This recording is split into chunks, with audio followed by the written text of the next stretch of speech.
یہی تو پیغام ہے کہ دیکھنے والوں نے دیکھا، لکھنے والوں نے لکھا، سننے والوں نے سنا کہ امام علی مقام کو کربلا کی سرزمین پر آپ کے جو شہزادے تھے ان کو بھی شہید کر دیا گیا، آپ کے جو رفقا کے ساتھی تھے ان کو بھی شہید کر دیا گیا، امام علی مقام کو بھی شہید کر دیا گیا۔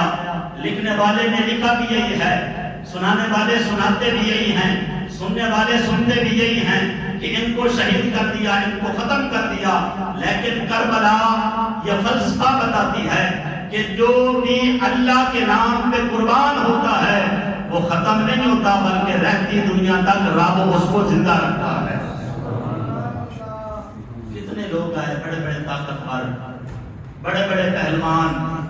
بڑے بڑے مربوں والے، بڑے بڑے ملکیتوں والے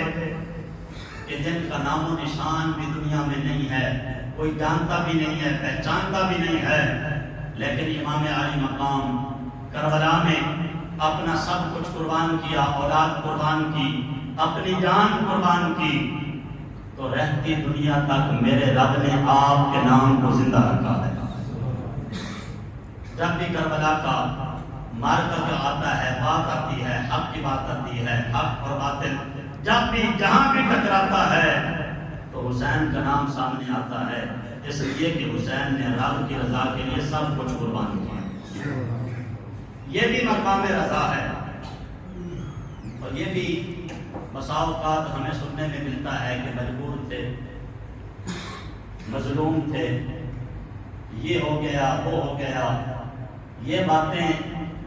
اس شہزادے کے لیے مناسب نہیں ہیں کہ جو جس نے نانا مصطفیٰ کی زبان سے قرآن سنا ہے کہ ان اللہ مع الصابرین، کہ اللہ صبر کرنے والوں کے ساتھ ہے، میں کیسے مان لوں کہ امام علی مقام نے کربلا میں صبر کا دامن چھوڑا؟ یہ تو تصور ہی نہیں ہے۔ آج صورتحال یہ ہوتی ہے کہ ہمارے اوپر اگر کوئی مصیبت ہے تو ہم دعا مانگتے ہیں، اور